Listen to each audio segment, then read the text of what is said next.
अस्सलाम वालेकुम। आज हमारा मौजू है हम मकतूब निगारी। ये हमारा हिस्सा नस्र का एक सिन्फ है, तो आज इसकी तारीफ या इसके बारे में बताना चाह रही हूँ। और इससे क्वेश्चन आएगा, इस तरह से क्वेश्चन आएगा कि मकतूब निगारी के बारे में अपनी वाक़फ़ियत का इजहार करें या मकतूब निगारी की तारीफ अपने अल्फाज में बयान करें। इस तरह का क्वेश्चन आता है जो कि 4 नंबर या 2 नंबर का आएगा। तो सबसे पहले हम लोग जानते हैं कि मकतूब निगारी है क्या। इसे अगर हम आम अल्फाज में बोले तो मकतूब निगारी का मतलब होता है ख़त लिखना। नसरी असनाफ में सबसे अहम मकतूब निगारी है, यानी नसरी। यहाँ हम बता चुके हैं कि ये हिस्सा नस्र का एक रूप है। तो नसरी असनाफ, असनाफ क्या हुआ? सिन्फ की जमा। असनाफ में सबसे अहम मकतूब निगारी है। ये एक शौक भी है और ज़रूरत भी, यानी जब हमारे पास जो भी है किसी को बताने के लिए कोई ज़रिया नहीं था, तो उस वक्त हम लोग ख़त से एक दूसरे की खैरियत पूछते थे और उनके बारे में जानते थे। तो ये एक शौक भी था और लोगों के लिए ज़रूरत भी है। आलिम यानी कि जो पढ़ा लिखा इंसान है। कम इल्म जिसे कम तालीम हासिल है, या फिर जो पढ़ा लिखा उतना नहीं है, या बेइल्म जो बिल्कुल भी पढ़ा नहीं है। हर तरह के आदमी ख़त लिखने या लिखवाने में मजबूर है, यानी जिसे नहीं भी आता है तो वो एक दूसरे की खैरियत जानने के लिए दूसरे से लिखवाता है, लेकिन इसके टच में रहता है, यानी ख़त लिखना आम बात है।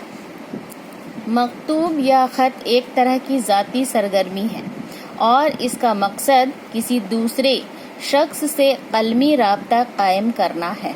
यानी यहाँ पे क्या बोल रहा है कि मकतूब या ख़त लिखना एक तरह की ज़ाती सरगर्मी है और इसका मकसद, इसका ख़ास मकसद क्या है? किसी दूसरे, यानी कि अगर हम ख़त लिख रहे हैं तो किसी दूसरे शख्स की खैरियत जानने के लिए हम कलमी राब्ता यानी कलम के ज़रिए किसी की खैरियत को जानना या समझना, उसे कायम करना होता है, जिसकी अदबी हैसियत अब ख़त्म हो चुकी है।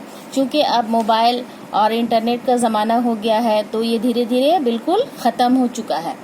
अब ये देखते हैं कि मकतूब निगारी की 2 किस्में देखने को मिलती है। यानी अगर देखा जाए इसको गौर से तो इसमें 2 किस्में हमें देखने को मिलती है, जिसमें है पहला कारोबारी ख़त और दूसरा शौकिया ख़त नज़र आती है। तो पहला ख़त कारोबारी, यानी ज़रूरत के लिए जब हम एक दूसरे को ख़त लिखते हैं। जैसे अगर हम ये बोला जाए कि कोई स्टूडेंट है और वो अपने प्रिंसिपल को कुछ इत्तला करना चाहते हैं या उससे जानकारी लेना चाहते हैं, तो वो ख़त या कारोबार के लिए या फिर और कोई मसला मसाइल के लिए लिखा जाए तो ये ज़रूरी ख़त में हो जाता है, कारोबारी ख़त। और दूसरा शौकिया। शौकिया किसको लिखते हैं? अपने मम्मी है, पापा है, दोस्त है, जो भी है, बस ऐसे ही खैरियत के लिए कि हम ख़त लिख रहे हैं, वो उनका जवाब दे रहे हैं। तो इसमें 2 किस्में क्या हो गई? एक पहला कारोबारी ख़त और दूसरा शौकिया ख़त। ज़्यादातर खतूत में अपने ज़माने की सियासी, समाजी, मुआशरती और अदबी ज़िंदगी की झलक भी मिलती है। तो अगर खतूत में देखा जाए तो अपने ज़माने यानी हमारे ज़माने की सियासी में समाज के बारे में, अपने मुआशरे के बारे में और अदबी ज़िंदगी की झलक देखने को मिलती है खतूत में। उर्दू में मकतूब निगारी में मिर्ज़ा गालिब का नाम सबसे अहम माना जाता है। यहाँ ये बता रहा है कि खतूत निगारी या मकतूब निगारी में, जैसे कि आप लोग भी पहले पढ़ चुके होंगे कि मिर्ज़ा गालिब खतूत लिखने में सबसे ज़्यादा माहिर थे और इनका ही खतूत सबसे फेमस है, सबसे ज़्यादा मशहूर है। तो यहाँ वही चीज़ यहाँ बोल रहा है। देखो यहाँ से एक क्वेश्चन बनेगा कि उर्दू में मकतूब निगारी में सबसे अहम नाम किसका है?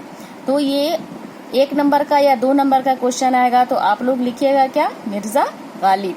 सबसे अहम नाम माना जाता है मिर्ज़ा गालिब को। अब अगला आगे है, गालिब के खतूत से जदीद उर्दू नस्र की राह हमवार और उर्दू नस्र की शुरुआत में गालिब का नाम पहला, दूसरा शिबली नुमानी, रशीद अहमद सिद्दीकी और अबुल कलाम आज़ाद वगैरह के खतूत काबिल ज़िक्र है।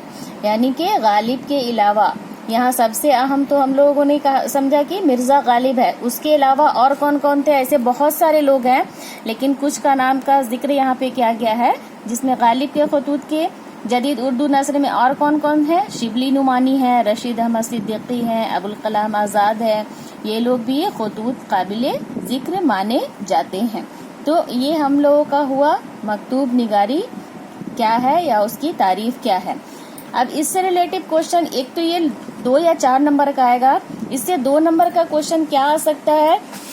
یہاں آپ لوگوں کی کتاب میں ہے مکتوب نگاری، یہاں کوشچن دے گا کہ آپ کے نصاب میں شامل مکتوب نگاری منشی ہرگوپال تفتہ کے نام کے مصنف کون ہے؟ تو مرزا غالب۔ یا کوشچن دوسرا اگر دینا چاہے تو وہ دے گا کہ مرزا غالب کی کون سی مکتوب نگاری یا کون سے خطوط آپ کے نصاب میں شامل ہے؟ تو یہاں پر 2 خطوں کا ذکر کیا گیا ہے، منشی ہرگوپال تفتہ کے نام، منشی بنی بخش حقیر کے نام۔ یہ مرزا غالب کے خطوط ہے جو منشی ہرگوپال کے نام لکھے تھے۔ تو تفتہ اور حقیر یہ 2 طرح کا، یہ دیکھنا یہ فرق ہوگا، تو اس کو آپ تھوڑا سا غور کیجئے گا۔ تو اس طرح سے یہاں پہ معروضی سوالات یہاں پہ بن سکتے ہیں کہ مکتوب نگاری مرزا غالب کی لکھی ہوئی چیپٹر کا نام یا اس کا جسٹ الٹا کوشچن اس طرح سے پوچھے گا۔ تو یہ آپ لوگوں کا مکتوب نگاری ہو گیا۔ اب ہم نیکسٹ اگلا پارٹ میں بتائیں گے نیکسٹ ویڈیو۔